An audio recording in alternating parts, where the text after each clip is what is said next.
A single mother drowning in medical debt and working a thankless job finds a wallet stuffed with $5,000. For her, it's a lifeline, a way out, a chance for her sick son to finally breathe easy. But she chooses to do the right thing. She tries to return it. And for her honesty, she's humiliated, accused of theft, and fired on the spot. Her life is shattered. But the story doesn't end there. Because just a few hours later, the quiet, unassuming man who lost that wallet comes back to the diner. And he isn't just any customer.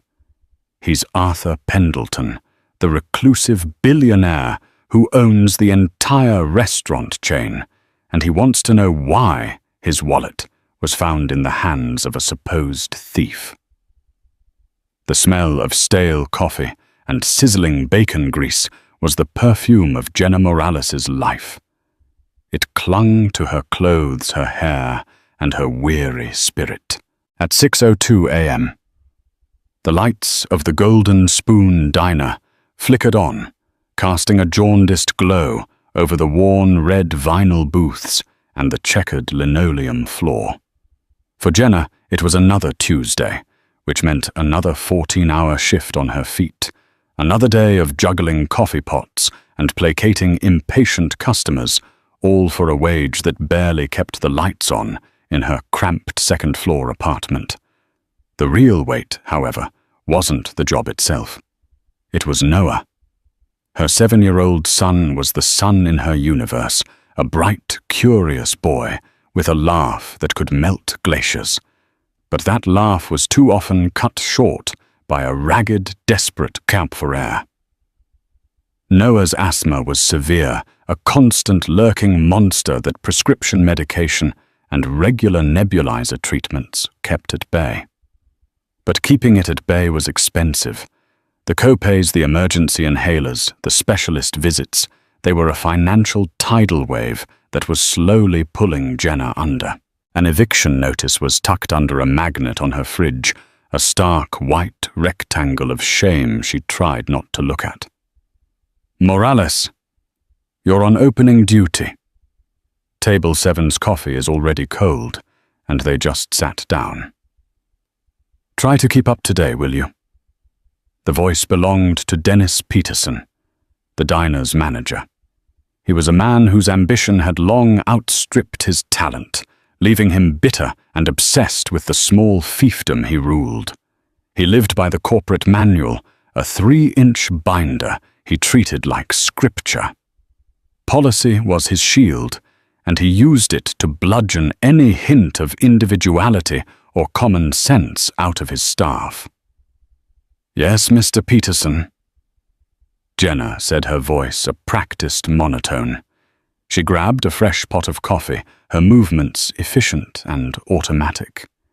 Years of this work had turned her body into a machine. Pour smile, take the order, repeat. The morning rush was a blur of faces and orders. Scrambled over-easy bacon, crisp bacon limp. Jenna moved through it all with a detached grace, her mind 1,000 miles away, calculating. The pharmacy bill is $187. The rent is 2 weeks late. Noah needs new shoes. The numbers swirled in her head, a dizzying ballet of debt and despair. Her only ally in this place was Brenda, a heavy-set woman in her late 50s with a cynical sense of humor and a heart of gold. During a brief lull, Brenda leaned against the counter next to Jenna, refilling salt shakers.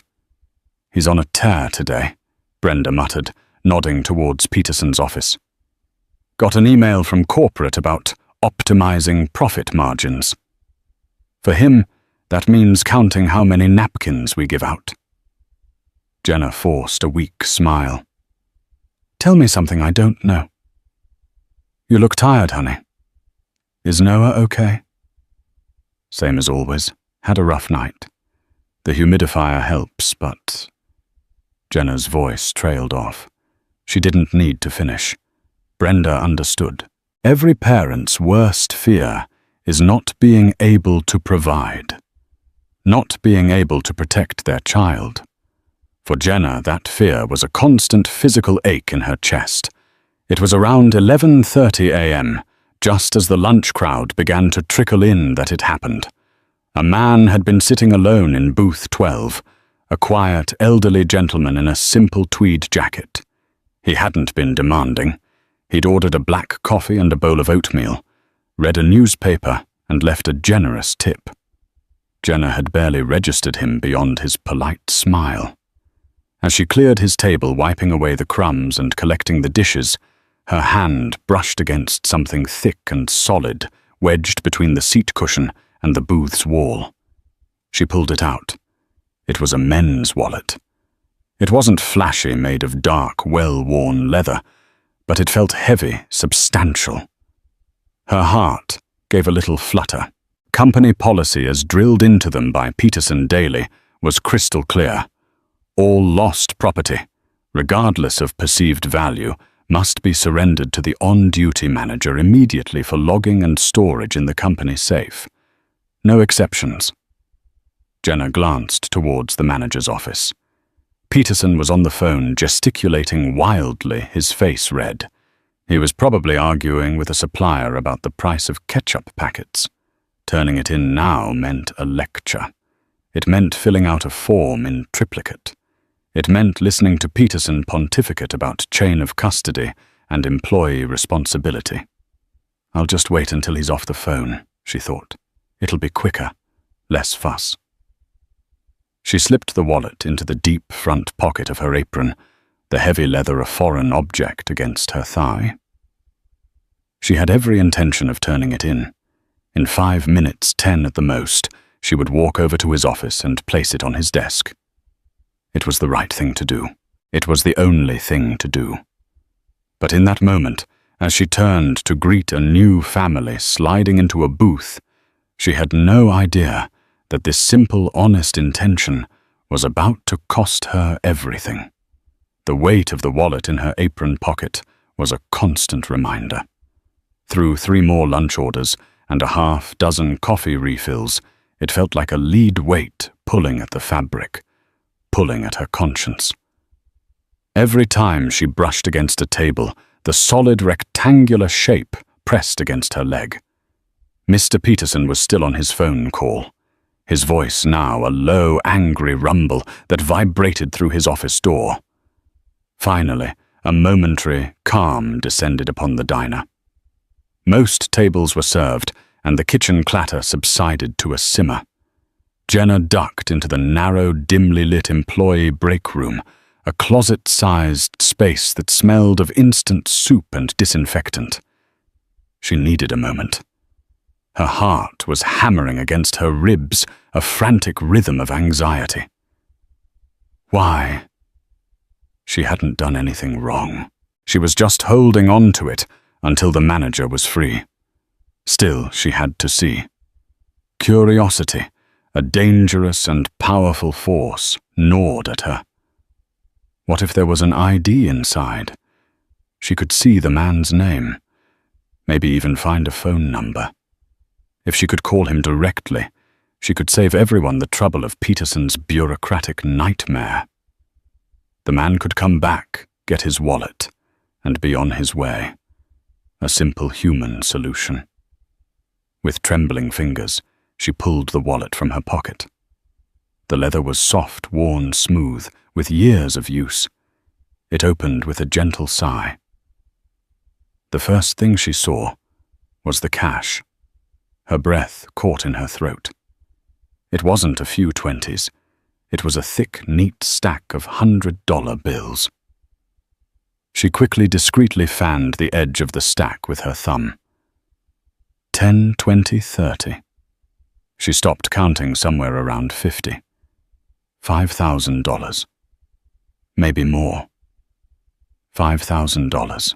The number echoed in the sudden silence of her mind, drowning out the distant clang of pots and pans. It wasn't just money. It was a solution. It was the past due rent paid in full. It was the looming medical collection agency, silenced. It was a new, more effective nebulizer for Noah. It was a month, maybe 2, without the crushing, suffocating weight of poverty pressing down on her. It was a chance to breathe. Her mind raced, painting a vivid, seductive picture. Who would know the man was old, unassuming? He might not even remember how much cash he had. He might not even remember this diner. He could be a tourist already on a plane to another state. She could just take it. She could walk out at the end of her shift, pay her bills, and no one would be the wiser. She saw Noah's face, his small chest heaving during a nighttime asthma attack, and her resolve wavered. Wasn't her son's health more important than the pocket money of some wealthy stranger? Her gaze fell from the cash to the other side of the wallet. Tucked behind a flap of leather, she saw the edge of a photograph. She carefully slid it out. It was old and faded, the corners soft with wear. It showed a young woman with a radiant smile, her hair styled in a way that suggested the photo was decades old. She was sitting on a park bench, and the man standing behind her, his hands on her shoulders, was a much younger version of the quiet gentleman from booth 12. They looked happy, deeply in love. There was an inscription on the back, in delicate, looping cursive, Arthur and Genevieve, 1978. Our bench. Something inside Jenna shifted. The cash was impersonal. It was paper. But this photo, this was a life. This was a memory, a piece of someone's soul they carried with them every day. This wallet didn't just contain money. It contained a man's history. It contained his love for the smiling woman in the photograph. To take the money would be to steal more than just cash. It would be a violation of that memory, a desecration of something sacred. She couldn't do it. The thought, which had seemed so logical and desperate just moments before, now felt monstrous. Her own struggles were real, but they didn't give her the right to inflict a different kind of pain on someone else. Her decision solidified. She started looking for an ID. She needed to find his name. She sifted through the slots past a few credit cards. Arthur Pendleton. The name was printed in simple block letters on a platinum card. There was no address, no phone number. Just the name. Arthur Pendleton. She tucked the photo carefully back into its slot, closed the wallet, and took a deep, steadying breath.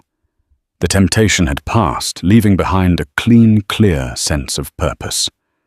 She would do the right thing. She would march into Peterson's office, slap the wallet on his desk, and endure whatever lecture he deemed necessary. She pushed open the break room door and stepped back into the diner. Mr. Peterson was finally off the phone, standing by the register, with his arms crossed, scowling at the cash drawer. This was her chance. Mr. Peterson. She began walking towards him, her hand reaching into her apron. But before she could pull the wallet out, before she could explain, he turned to face her, and his eyes were not just angry. They were cold with triumph. Morales. My office. Now. The short walk to Mr. Peterson's office felt like a mile on broken glass. Every eye in the diner seemed to be on her. Brenda shot her a worried look from behind the coffee machine. The cook peered out from the kitchen window, his spatula frozen mid-air. Jenna's stomach twisted into a tight, cold knot. This wasn't the look of a manager about to log a lost item. This was the look of a predator who had cornered his prey. The office was as charmless as the man himself. A cheap metal desk was littered with schedules and invoices. The only personal touch was a framed Manager of the Month certificate from 3 years ago. A small black and white monitor sat on the corner of the desk, displaying a grainy 4-way split of the diner's security cameras. Peterson didn't invite her to sit. He walked behind his desk and pointed a thick accusatory finger at the screen. "I saw you, Morales." Jenna's brow furrowed. "Saw me what, sir? Don't play dumb with me." "It's insulting," he sneered. He tapped the screen, rewinding the footage. He pointed to a timestamp, 11:34 a.m. It showed her clearing booth 12, finding the wallet, and slipping it into her apron. Then he fast-forwarded. 11:35, 11:40, 11:45. The footage showed her serving other tables, pouring coffee, even smiling at a customer's child, all with the wallet still in her pocket. Finally, it showed her entering the break room. 22 minutes, Peterson said, his voice dripping with venom. For 22 minutes you had that wallet in your possession. You served 3 tables. You refilled 6 drinks. You made no attempt to surrender the item to management as per Section 4 subsection B of the Employee Code of Conduct. Jenna's head was spinning. "Mr. Peterson, I was waiting for you to get off the phone. I was going to give it to you as soon as you were free. I just went into the break room to find an ID." She pulled the wallet from her apron and placed it on the desk between them. "See, it's right here. Nothing is missing. I was just trying to find the owner's name." Peterson didn't even glance at the wallet. His eyes were fixed on her, alight with a cruel glee. "You were trying to find an ID, or were you in there counting the cash? Deciding if it was worth losing your job over?"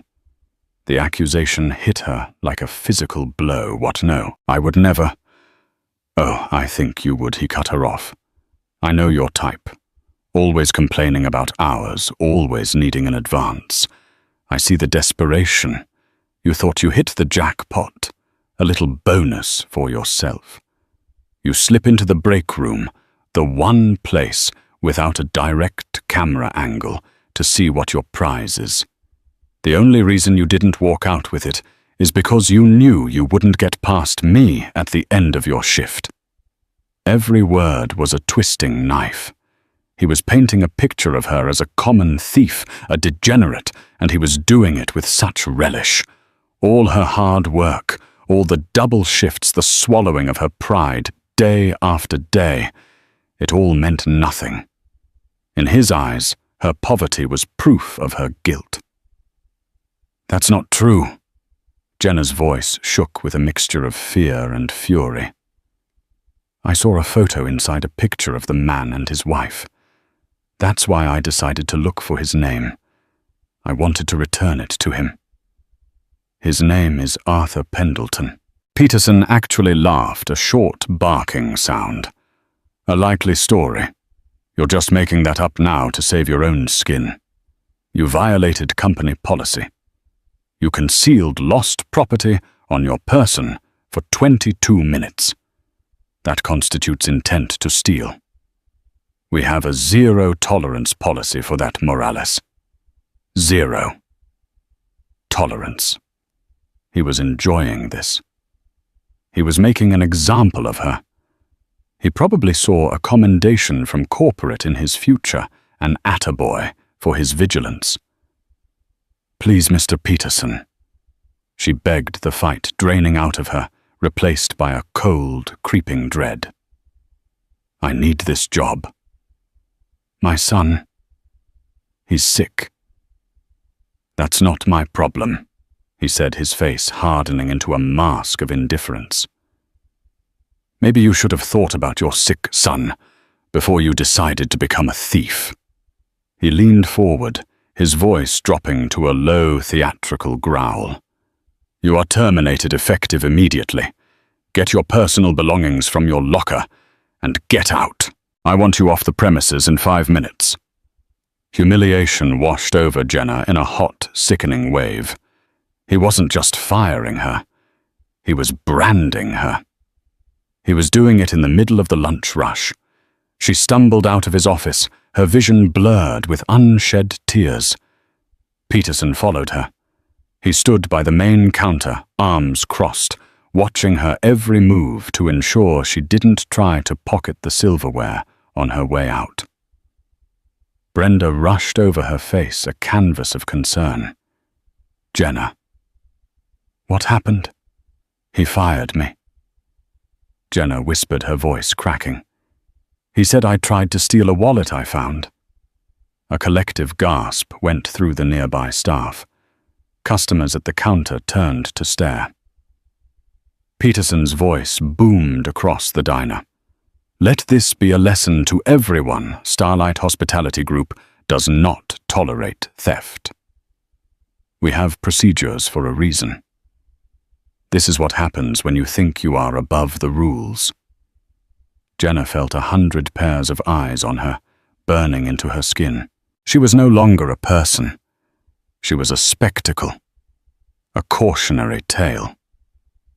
Cheeks flaming, she grabbed her worn-out purse and threadbare jacket from the locker, not even looking at Brenda, unable to bear the pity in her friend's eyes. She pushed through the diner's glass doors and out into the harsh afternoon light, the little bell above the door chiming her pathetic exit. The sounds of the diner faded behind her, replaced by the roar of traffic and the frantic beating of her own heart. She had walked in that morning worried about bills. She was walking out now with no job, no final paycheck, and the stain of a false accusation clinging to her like the smell of bacon grease. She had nothing. And as she began the long, numb walk home, one question screamed in her mind. What am I going to tell Noah? The walk home was a journey through a fog of disbelief. The city bustled around her cars, honking people laughing on their lunch breaks, the scent of street food from a vendor's cart. But Jenna was insulated from it all by a thick blanket of shock. Her feet moved one in front of the other, out of sheer habit, carrying her towards the one place she felt safe, a place that was now under imminent threat. Her apartment building was a tired 3-story brick structure with peeling paint and windows that rattled when the wind blew. The climb up the 2 flights of stairs felt like ascending a mountain. Each step seemed to amplify the words echoing in her head. Terminated. Thief. Zero tolerance. She unlocked her door and stepped inside. The silence was the first thing that hit her. Usually after school, the small apartment would be filled with the sound of cartoons, or Noah humming as he drew at the small kitchen table. But today, it was utterly still. A note on the table in the neat, rounded handwriting of her neighbor Mrs. Gable explained why. Jenna Noah had a bit of a coughing spell after school. Didn't seem too bad, but I thought it best to take him over to my place and get him on his nebulizer. He's calm now and watching a movie. Come get him when you're back. Don't worry. Susan. A fresh wave of nausea and gratitude washed over Jenna. Gratitude for her kind, elderly neighbor, and nausea at the reality of the situation. Another asthma attack. Another reminder of the fragile thread from which her son's health and her own sanity hung. And now she had lost the single most important tool she had to protect him, her income, and with it, her health insurance. She sank onto the lumpy sofa, the springs groaning in protest. The eviction notice on the fridge seemed to mock her, its bold red letters glowing with malice. She stared at the worn spot on the carpet, where Noah usually played with his toy cars at the crayon drawing of a smiling sun he had taped to the wall. This was her world, this tiny, struggling, love-filled world. And Mr. Peterson had just set a match to it. For a long time she just sat there, hollowed out. The anger and humiliation from the diner had cooled into a solid, heavy lump of despair in her gut. How could this have happened? She had spent her entire life trying to be a good person. She worked hard, paid her taxes, was polite to everyone, and raised her son to be kind and honest. And her one reward for a moment of integrity was public disgrace and financial ruin. The irony was so cruel it was almost laughable. After an hour of sitting in the deafening silence, she knew she couldn't postpone the inevitable. She had to face her son. She walked over to Mrs. Gable's apartment and knocked softly. Noah flew into her arms the moment the door opened. "Mommy, I saw the new Astrobot movie. It was so cool. Can we get it?" Jenna hugged him tight, burying her face in his soft, clean-smelling hair, trying to absorb his innocent joy. "Maybe soon, sweetie. Maybe soon." Mrs. Gable gave her a knowing, sympathetic look. He was a trooper, just a little wheezy. He's fine now. Back in their own apartment, Jenna tried to act normal. She helped Noah with his homework, listened to him chatter on about Astrobot's laser cannons, and made them macaroni and cheese for dinner. But a dark cloud hung over her, and Noah, perceptive as always, picked up on it. "Are you sad, Mommy?" he asked, pushing a noodle around his plate. Jenna's carefully constructed dam of composure finally broke. A single tear escaped and rolled down her cheek. "Yeah, sweetie, Mommy's a little sad." She couldn't bring herself to tell him the whole truth, to see the fear in his eyes. "My job, it's finished. I won't be working at the diner anymore." Noah's face fell.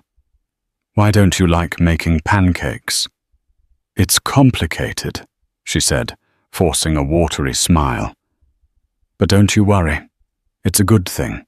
It means I'll have more time to find a much better job, and I'll get to spend more time with you." It was a lie, and it tasted like ash in her mouth. The truth was, she would be spending every waking moment desperately scouring online job boards, pounding the pavement, facing rejection after rejection, in a city that had little to offer a waitress without a high school diploma.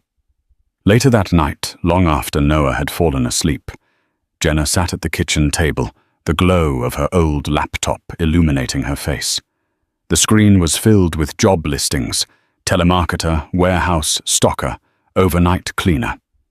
Each one required experience she didn't have, or offered hours that were impossible for a single mother. The silence of the apartment pressed in on her. It was a silence filled with the hum of the refrigerator, the distant wail of a siren, and the terrifying sound of her own dwindling options. She thought back to the wallet, the $5,000, the easy way out she had rejected. For a dark, fleeting moment, she wished she had been the person Mr. Peterson accused her of being. She wished she had just taken the money.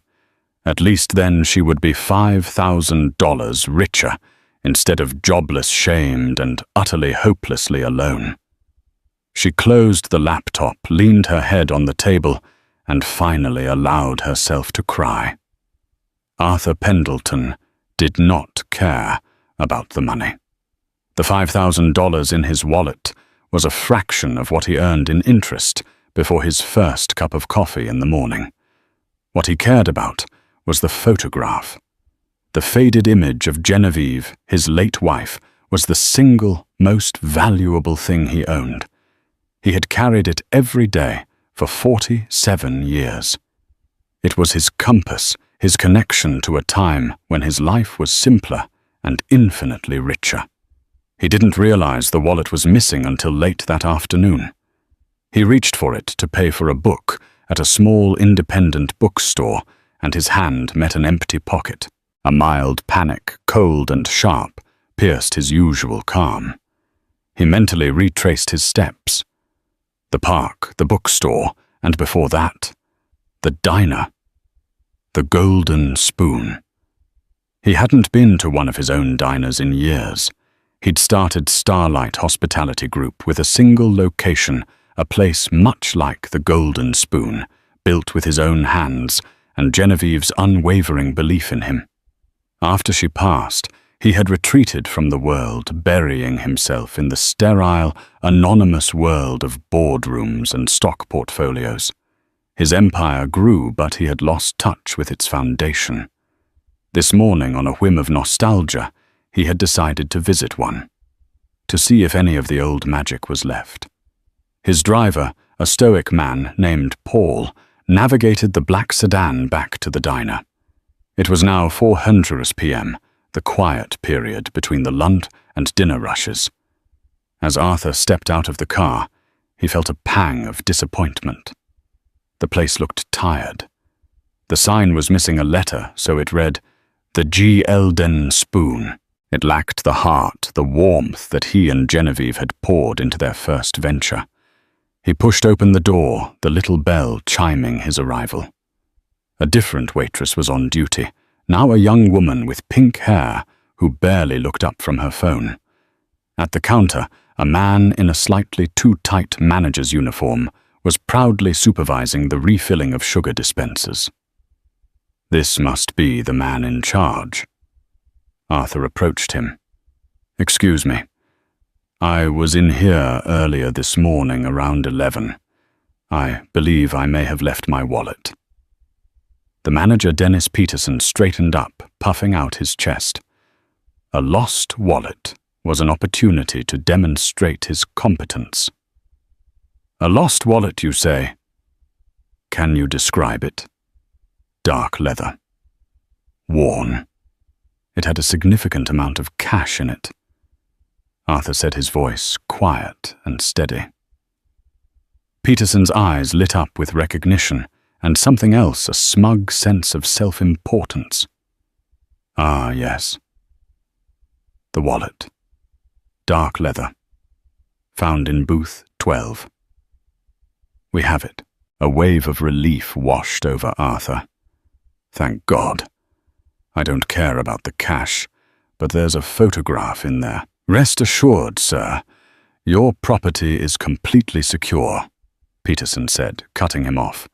He was practically preening. "You were very lucky. In fact, you were the victim of an attempted theft. But I handled the situation personally." Arthur's eyebrows drew together. "An attempted theft?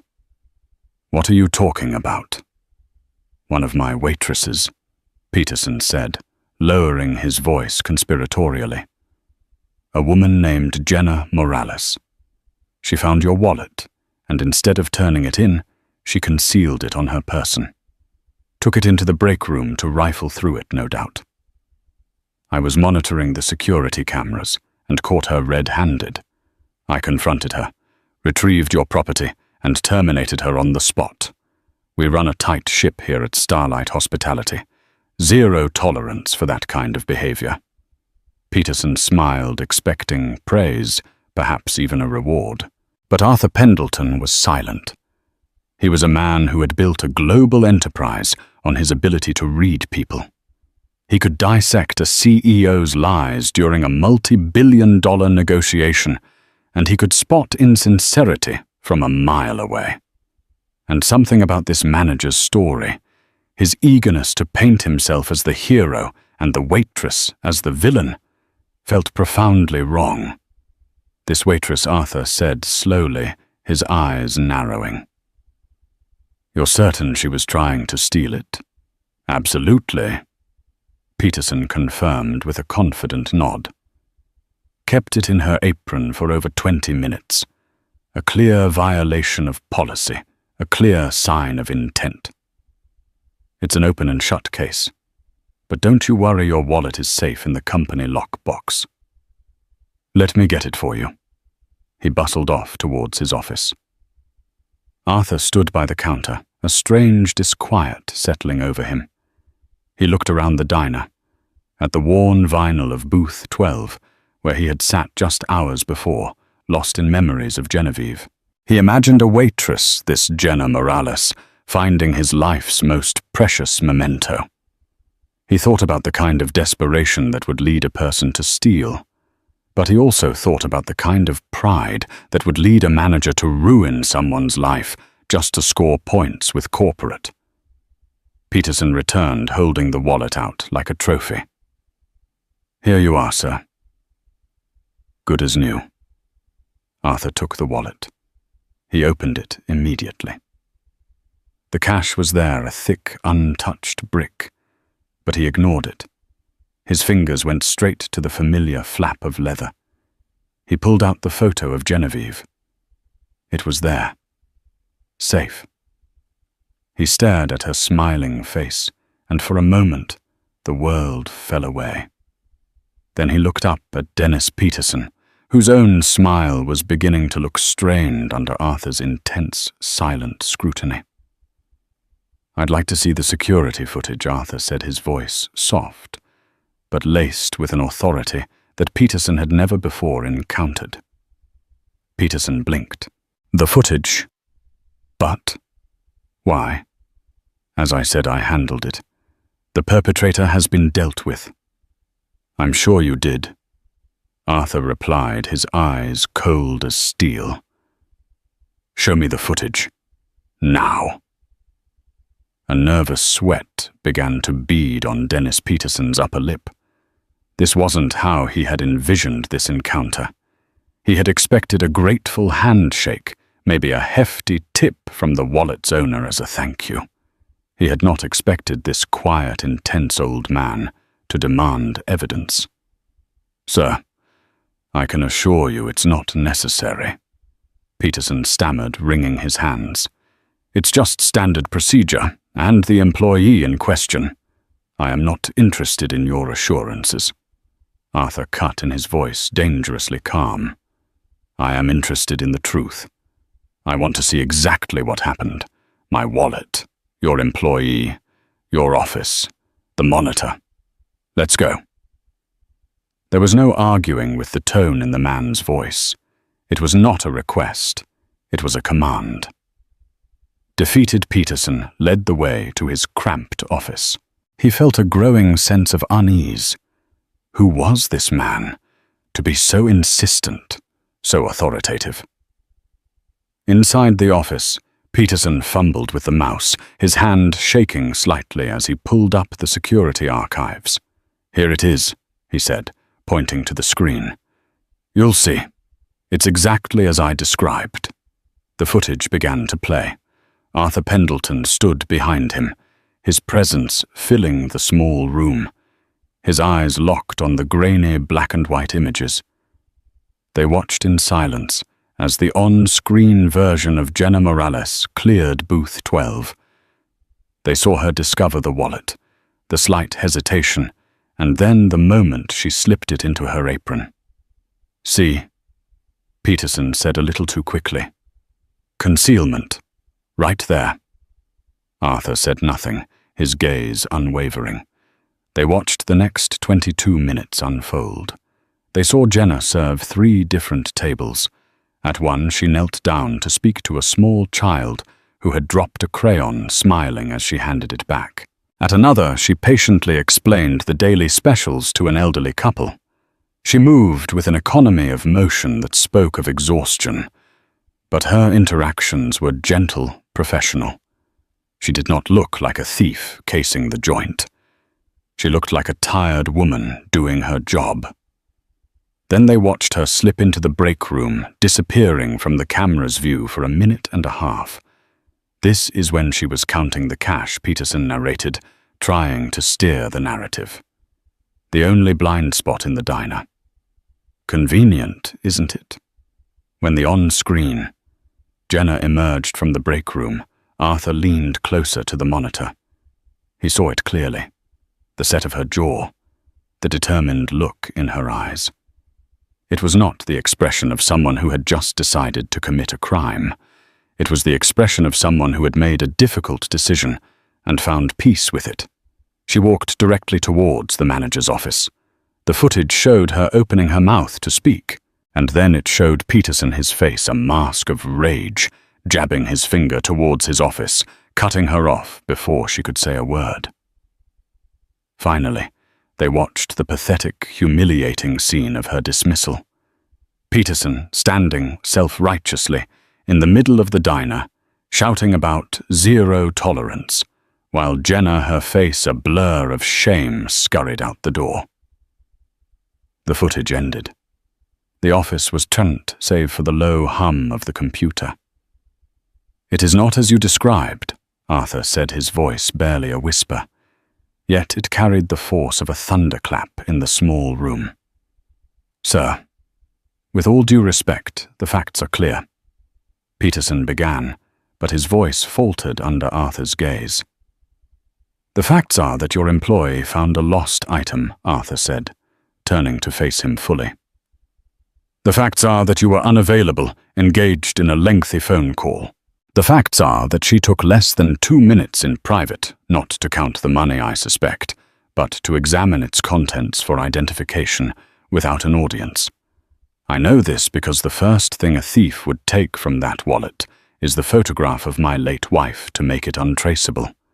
But the photo was the first thing I checked, and it was perfectly in place. The facts are that she then attempted to approach you, and you, in your disgusting display of managerial power, did not give her the chance to speak before you accused, convicted, and sentenced her in front of your entire staff and customer base." Peterson's face had gone pale. I was just following policy." "You were not following policy." Arthur's voice was now a low, menacing growl. "You were indulging your own ego. You saw an opportunity to look like a hero, and you didn't care who you had to crush to do it. You saw a struggling woman, and instead of giving her the benefit of the doubt, you saw her as a convenient villain for your little story. You didn't protect my property. You assaulted the character of an honest person." Peterson began to stammer a string of incoherent excuses about profit margins and corporate directives. Arthur held up a hand, silencing him. "I started this company, Mr. Peterson, with my wife. We had one diner. We knew every employee by name. We believed that the foundation of hospitality wasn't profit margins, it was human decency. A principle you seem to have forgotten." The color drained completely from Peterson's face. He looked as if he had seen a ghost. You started. My name is Arthur Pendleton," he said quietly, "and as of this moment, you no longer work for Starlight Hospitality Group. Your termination is effective immediately. Get your personal belongings and get out of my building." He used Peterson's own words against him, twisting the knife of humiliation that the manager had so callously wielded against Jenna just a few hours earlier. Peterson stood frozen, his mouth agape, the world he had so carefully constructed crumbling around him. Arthur turned his back on the disgraced manager. He picked up the phone on the desk and buzzed the front counter. The pink-haired waitress answered. "This is Arthur Pendleton," he said. "I need you to access the employee files. I need the home address for Jenna Morales."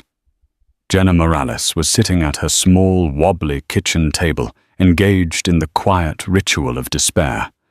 She was sorting bills into 2 piles, hopelessly late, and imminently catastrophic. The eviction notice sat in the center, a paper tombstone for the life she had tried to build. Each rustle of paper was an echo of her failure. The apartment was silent, except for the hum of the old refrigerator and the soft, rhythmic breathing of Noah sleeping in the next room. It was that sound, the sound of her son's peaceful breath, that kept the last embers of her hope from being extinguished completely. Then came the knock. It wasn't the timid, papery tap of her elderly neighbor, Mrs. Gable. It wasn't the aggressive, impatient banging of the landlord. This was a firm, measured 3-part knock. Thump, thump, thump. A sound with weight and purpose. It was the sound of authority, and it sent a jolt of pure, ice-cold terror through her veins. Her first thought was the sheriff, They were here to serve the final eviction papers, to put her and Noah out on the street. Her mind, already a maelstrom of anxiety, spun into a nightmarish fantasy. She saw them taping the notice to her door, saw the pity and judgment in her neighbor's eyes. What would she do? Where would they go? Would they end up in a shelter? Would someone from social services decide she was an unfit mother and try to take Noah? Her heart hammered against her ribs as she crept towards the door, her socked feet making no sound on the worn linoleum. Her hands trembled as she reached for the peephole. A tiny fisheye lens into a world that had suddenly become hostile. What she saw made her breath catch in her throat.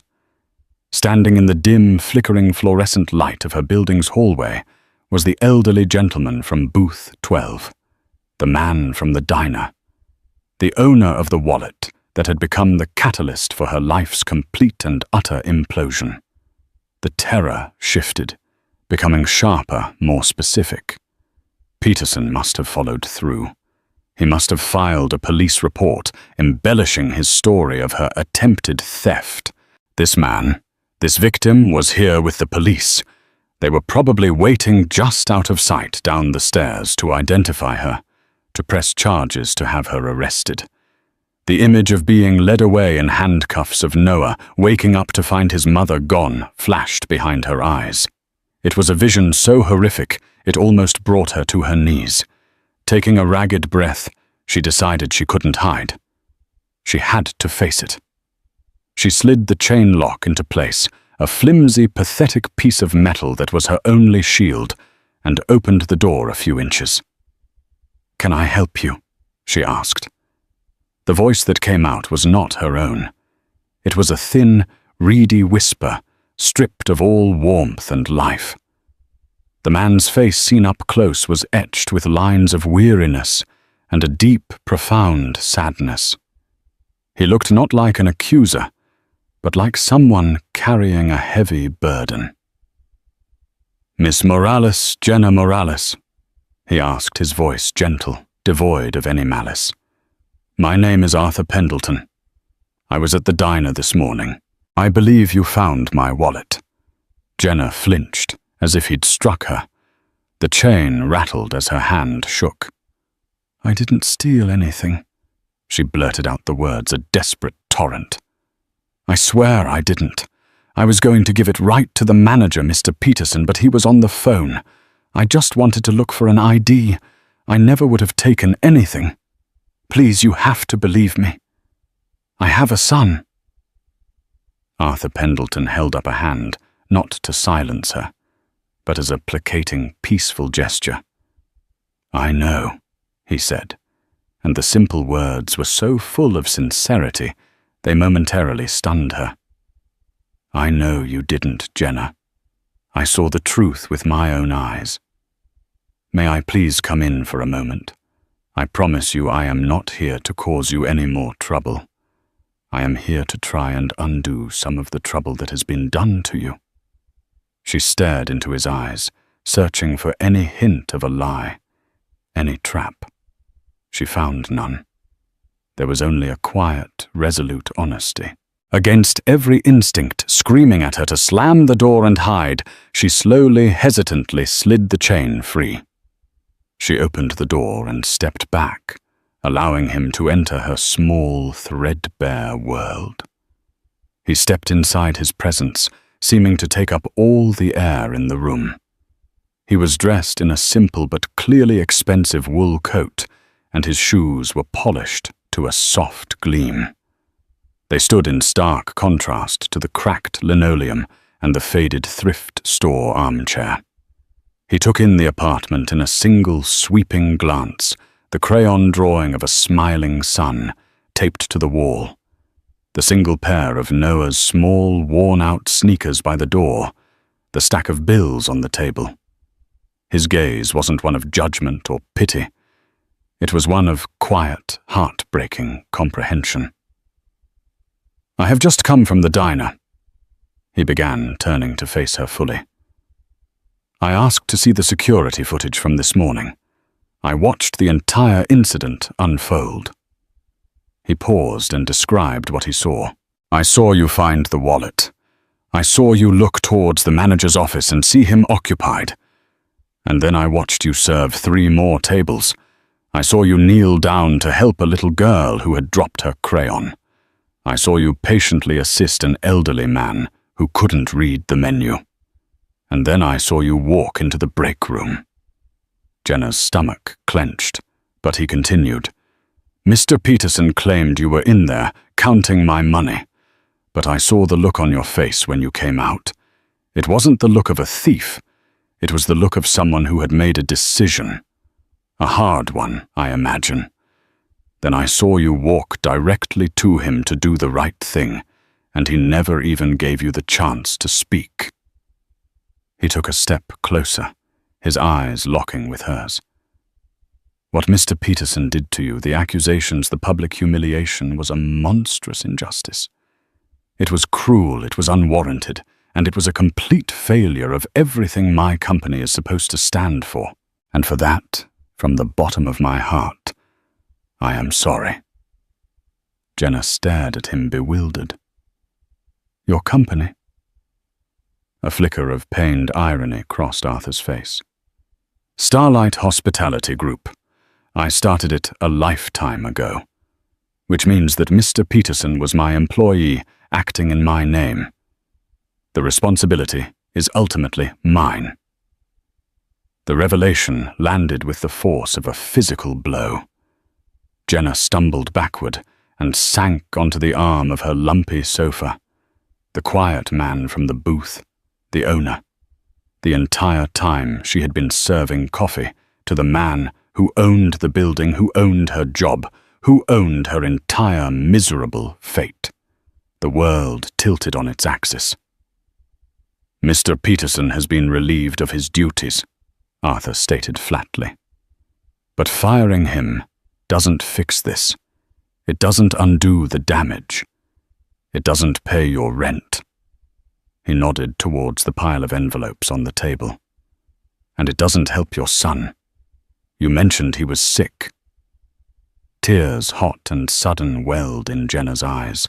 She could only nod the word asthma, caught in the tight knot of her throat. "Jenna?" he said, his voice softening, becoming almost paternal. "In this world, integrity is the rarest and most precious commodity. It's worth more than any stock, more than any building. Today you were faced with a temptation that could have solved your problems in an instant. A temptation I am sure felt overwhelming, and you chose to do the right thing. You chose to protect a memory for a complete stranger." He reached into his coat pocket and pulled out a long, crisp business envelope. "This is not charity," he said, holding it out to her. "This is restitution. This is a bonus for integrity under extreme duress. And it is an offer." Her hand trembled so violently she could barely take the envelope from him. She fumbled with the flap, her fingers feeling clumsy and numb. Inside were 2 documents. The first was a cashier's check made out to Jenna Morales. When she saw the amount, her vision swam. $50,000. It was an impossible number, a figure from another universe. She had to read it 3 times to be sure her eyes weren't deceiving her. "That," Arthur said gently, "is to settle your accounts, your rent, your medical debts, all of it. It is to provide a cushion so that you never again have to feel the kind of desperation that forces you to even consider a choice like the one you faced today. It is also compensation for the slander against your character and the profound emotional distress you were forced to endure." The second document was a letter on heavy cream-colored paper bearing the Starlight Hospitality Group letterhead. It was a formal job offer. Her eyes scanned the page past the legalese to the title Regional Manager Quality and Training. The proposed salary was a number she had never dreamed she would earn in a year, let alone with full medical, dental, and vision benefits, for her and her family, effective immediately. "I have a problem, Jenna," Arthur said, drawing her stunned gaze up from the paper. "My company has grown too big. I've become disconnected from the heart of it. It's filled with men like Dennis Peterson, men who see policies, not people, who see numbers, not names. I need to fix that. To do that, I need someone to be my eyes and ears. Someone to travel to the diners, to work with the staff to ensure the core value of this company. Human decency is not just a slogan on a poster. I need someone who understands, someone who has been on the other side of that counter, someone with unimpeachable character." He took his worn leather wallet from his pocket, and from it he carefully removed the faded photograph of his wife. He held it with a tenderness that was heartbreaking to witness. "This is Genevieve," he said softly. "My late wife. We started the first diner together.